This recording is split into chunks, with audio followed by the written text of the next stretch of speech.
Yo peeps! Warp here. Welcome you back to Dear Esther. And since I'm playing this Dear Esther, you know what this means. Yeah, it means the same thing as the last time. Means that's the special episode where Warp pretends to walk around the cave and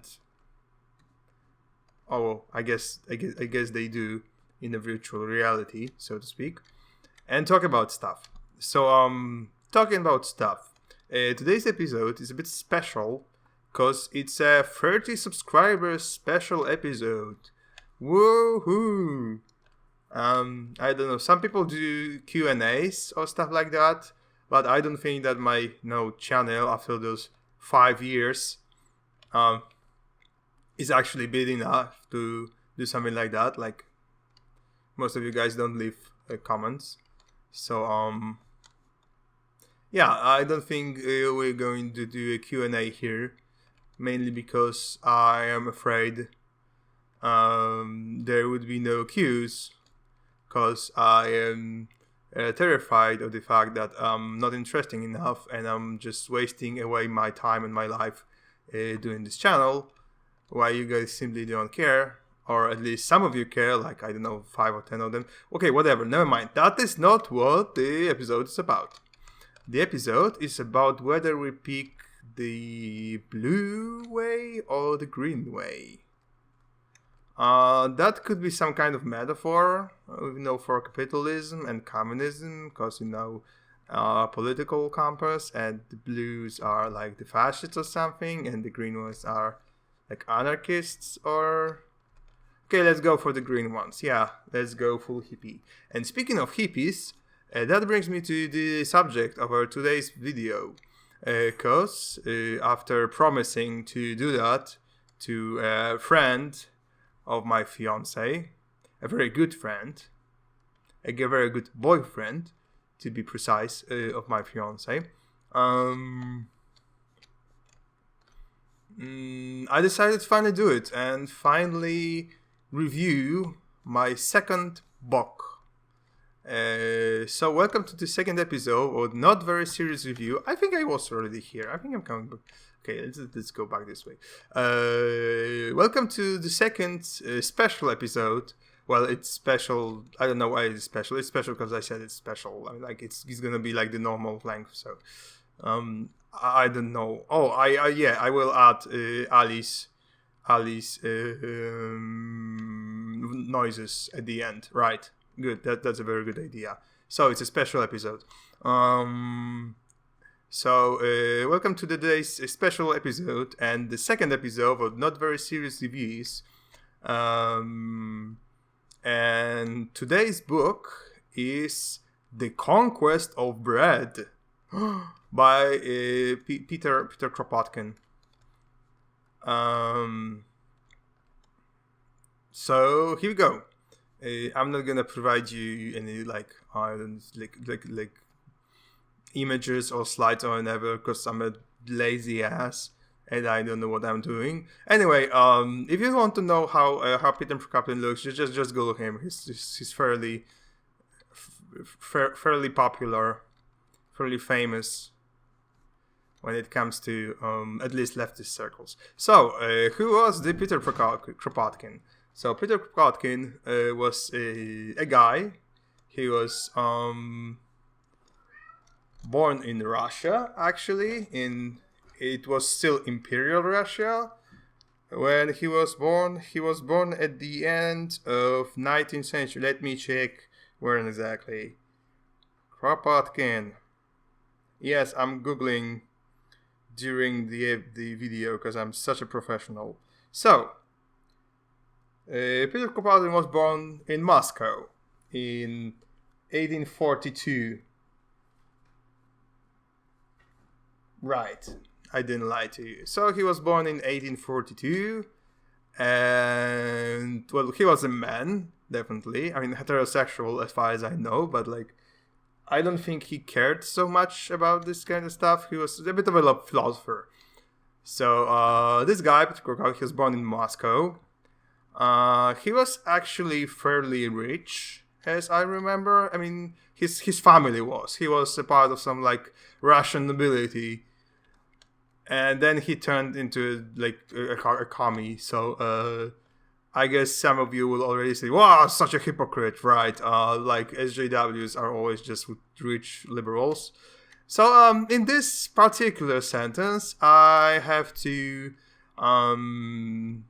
partially agree with you, haters of everything that's cool and left wing.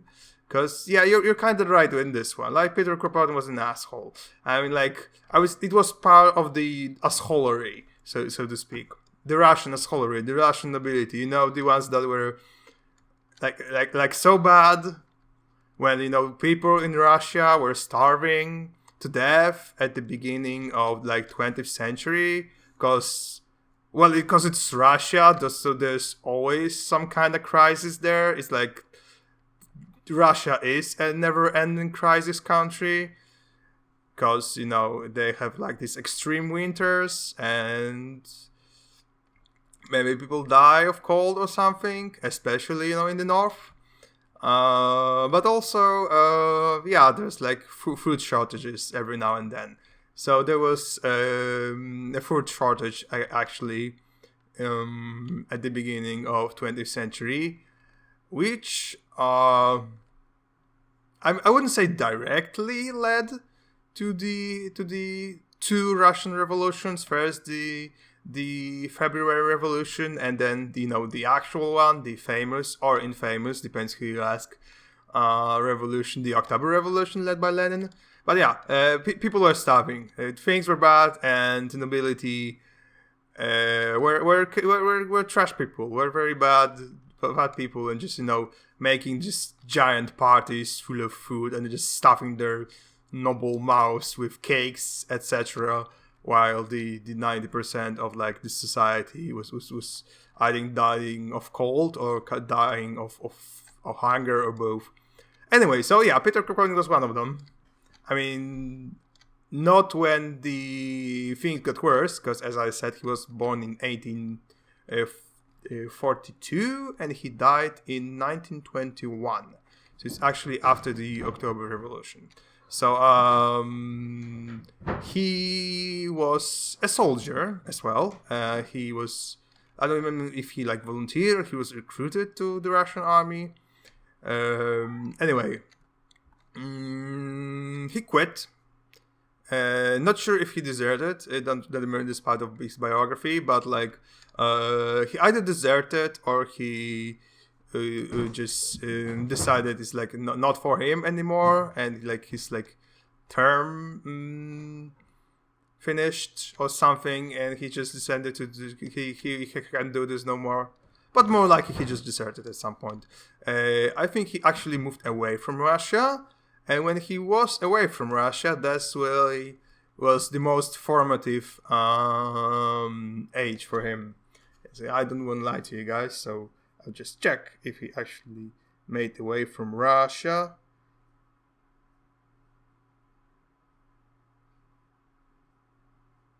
Yeah, he actually went to Switzerland in 1872 when he was just 30. That was before, if I remember correctly, before he wrote the actual Conquest of Bread. Yeah. So he immigrated to Switzerland in 1872, and the Conquest of Bread was actually written at 1892. So like 20 years later. So 20 years after he migrated to Switzerland. He came back later on after the communists, or like socialist. I would probably, I'm one of the leftists, so that's for me, that's kind of an important distinction. So like, behold Damascus versus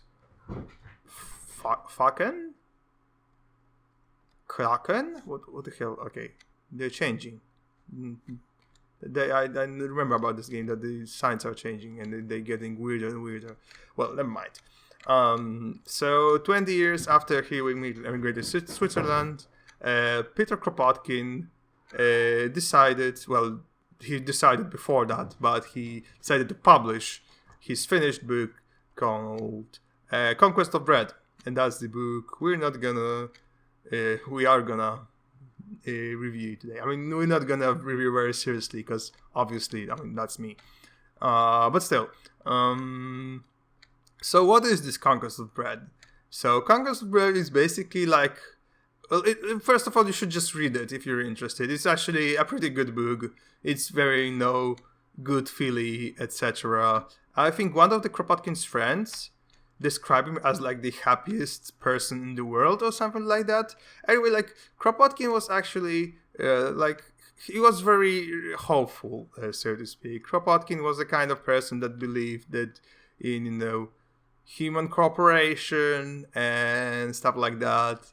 And he, just like, I don't know, Carl Jung, he just believed that every person is inherently good. You just give them, the right resources, and they have everything they need in order to survive. They're actually gonna cooperate and help each other, because that's just human nature.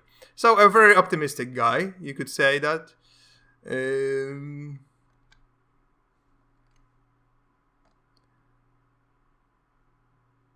Right. Pretty optimistic guy. And Conquest of Bread was actually kind of sort of like his manifesto when it comes to that.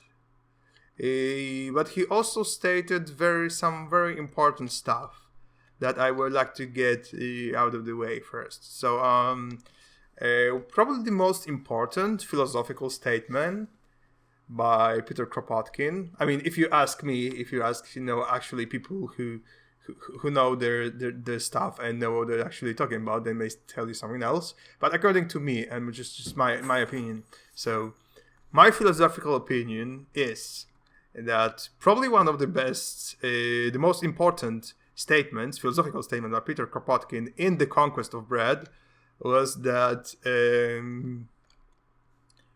humanity, in human progress in general,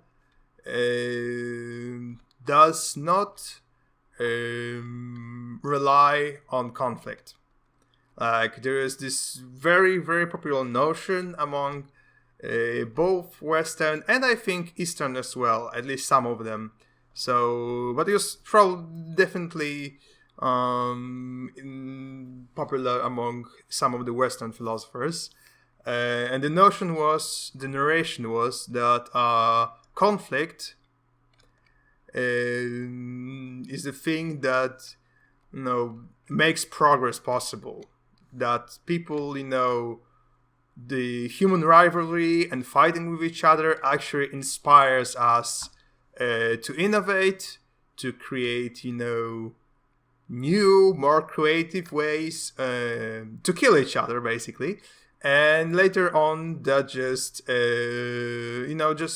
gets popularized, like the internet. That's actually an example that could support this thesis, that internet used to be just military technology, just used basically only by the government of the United States at first, and then it got popularized. Or maybe I'm talking out of your ass. Maybe that's not how the history goes. But like, according to my data, the data I gathered some time ago, that's how it worked. I mean, it's an oversimplification. Obviously, the things were a bit complicated. But like the long story short, that's kind of how it worked. So yeah, that's this thesis, and it's still popular even today. That conflict is the basis, the main inspiration of progress, and just how humanity changes and evolves.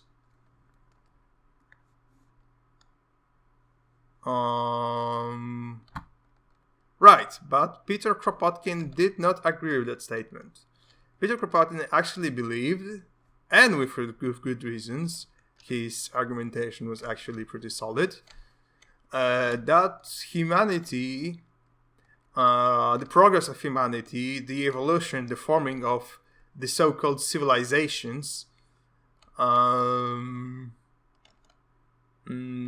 was all based on cooperation. Well, that people, are not lone actors, despite what the capitalism is trying to tell you.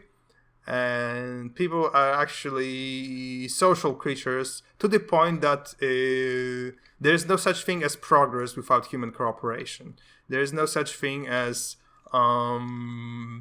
just single person inventing something and then making it happen. You cannot do it on your own. Even if you're like a genius, like, I don't know, Leonardo da Vinci kind of genius, if you still want to make a tank or like whatever you just invented, you still need other people to do that.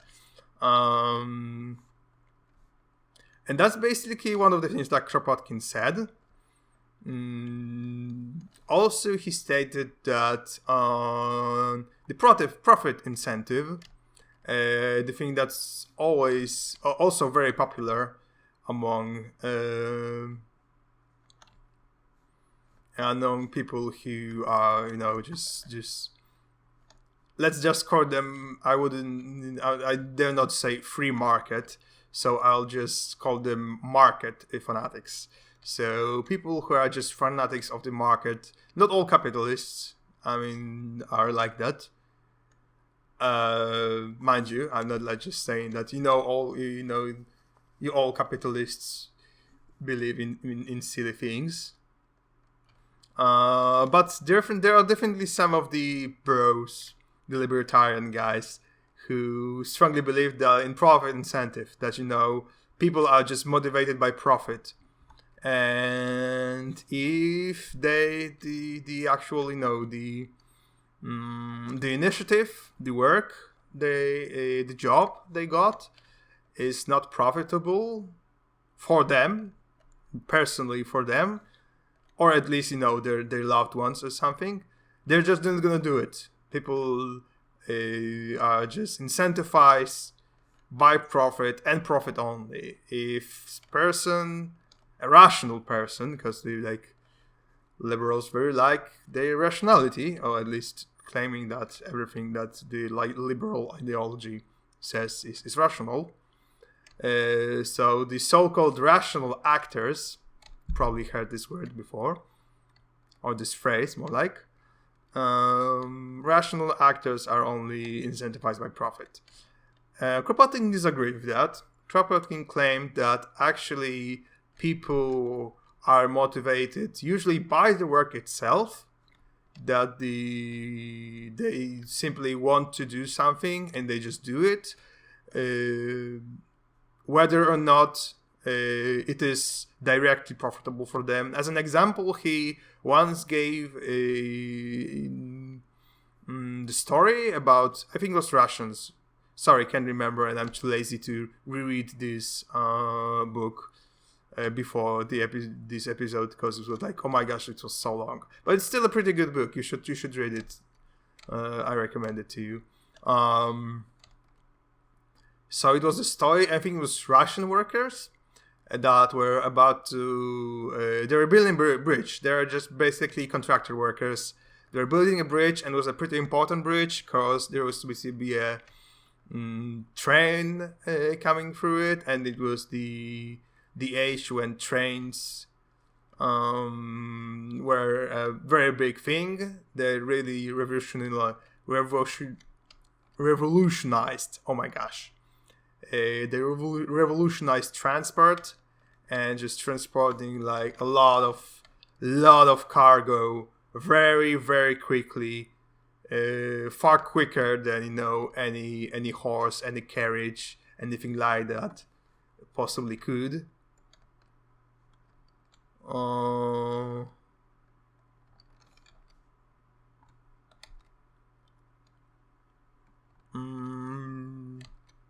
Right.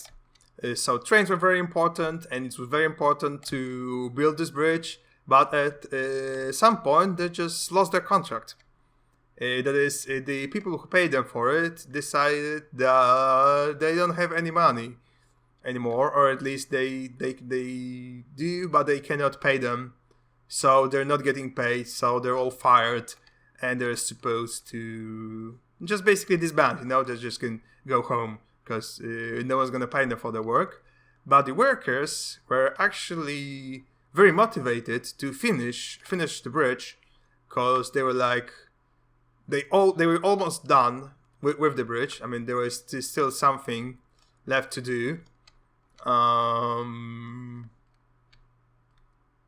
But they were the bridge was unfinished. It wasn't functional, but they still decided to finish it anyway, because they realized the importance of the construction, and they realized that is going to be very, very important in order to. Is there a person there? I haven't seen the person before. I'm going there. For trains to be able to go through this bridge. So they did finish it, and they weren't getting paid, but they didn't mind, because the job was more important to them. Well, some of you definitely may just claim it. Oh, it's just an anecdotal evidence. It just happened, once. But like, people are not usually like that. In which case, I mean, maybe you're right, but definitely the story, at least for me, definitely, throws some sand in the cogs of the machine called the liberal propaganda of the so-called profit incentive. Okay, so there's no one here actually. There used to be someone there, now it's not. Interesting.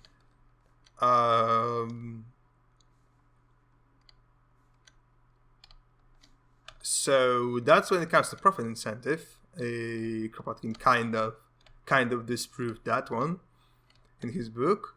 And there's also one more important subject he touched, and that was schools. And I think that if not all of us, that at least the majority of us can agree with him that schools are bad.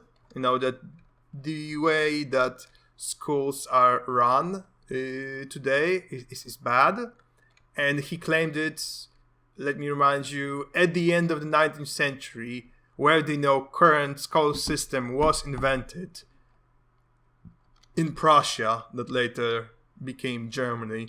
But it was like implemented not so long ago, from the perspective of Kropotkin writing his book and publishing it in 1982. And he already criticized that. He already said that like it's bad. It actually incentivize people to be classicists, that the people who are more, academically focused do not understand the workers, the farmers, or, the miners, or people working in factories or anything like that.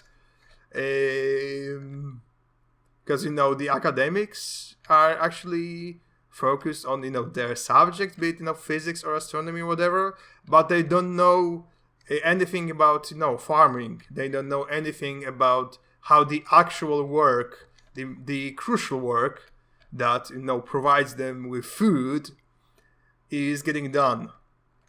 Or they don't know how to make a table or a chair or anything. And on the other hand, the people who were workers were not incentivized, to school themselves, academically, to actually be interested in academics, in becoming an astronomer or a physician or biologist or whatever, because they're supposed to, just do the farming stuff and the other industrial stuff And Kropotkin thinks that people should change that the school system should be modified in a way that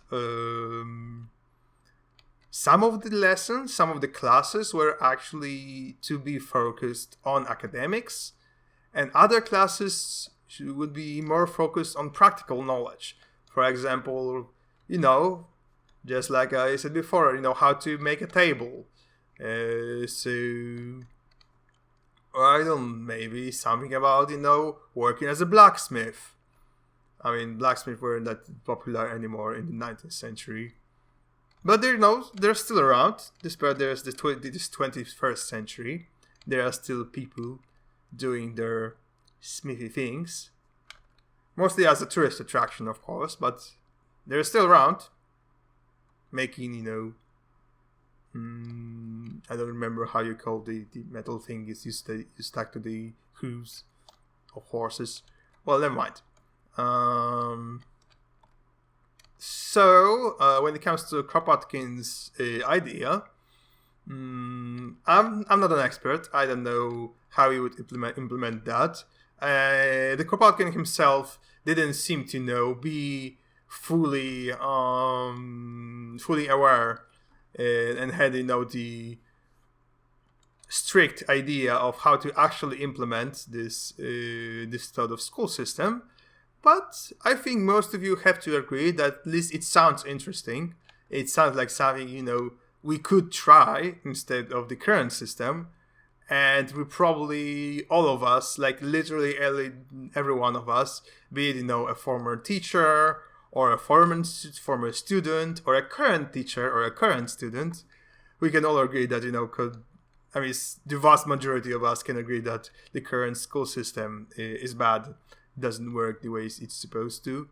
So my thesis is like, what do we have to lose? I mean, like, Kropotkin's idea may sound hard to implement at first, but it's not like this system, existed forever. It was still implemented and it still worked at one point of the time.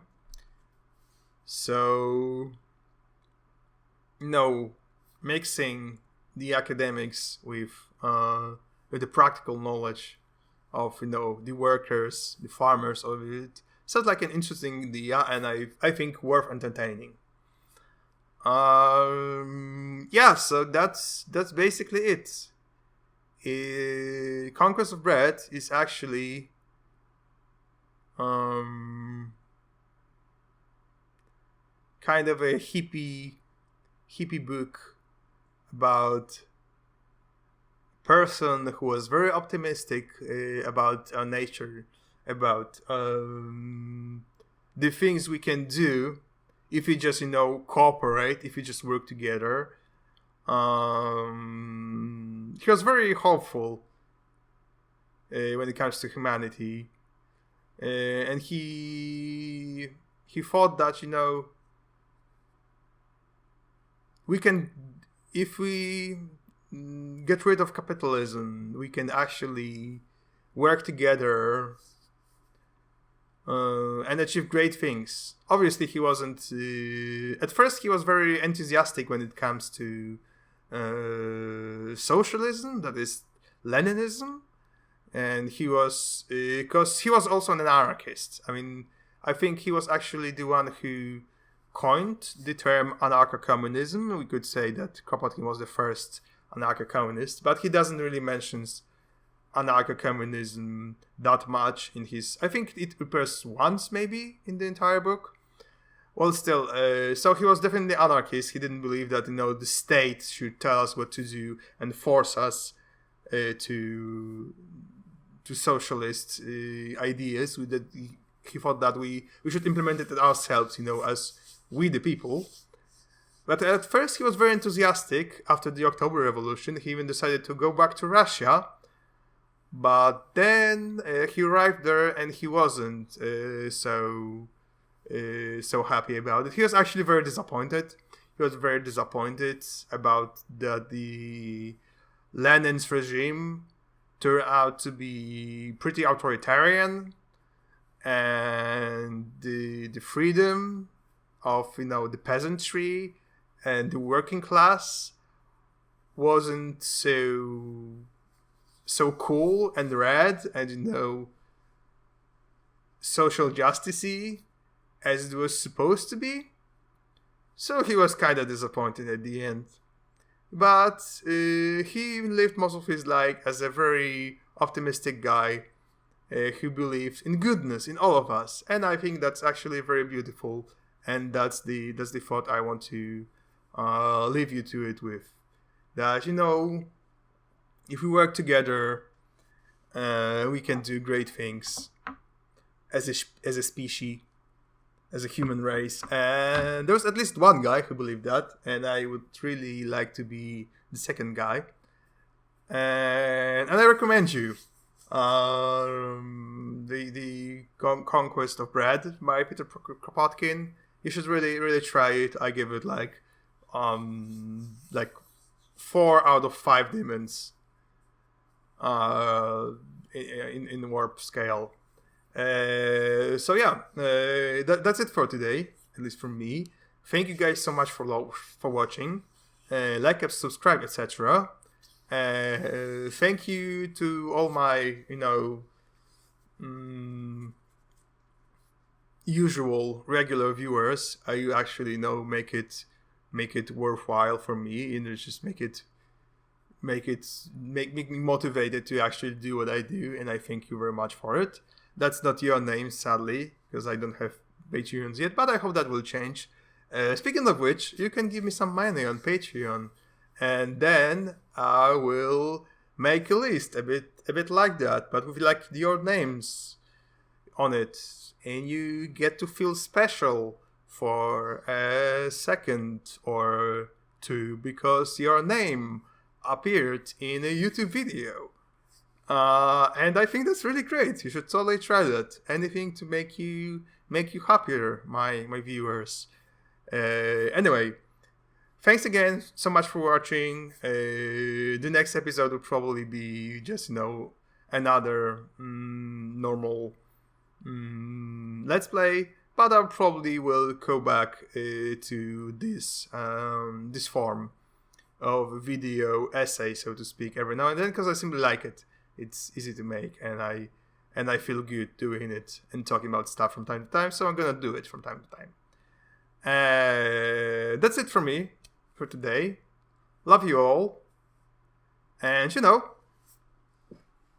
bye bye.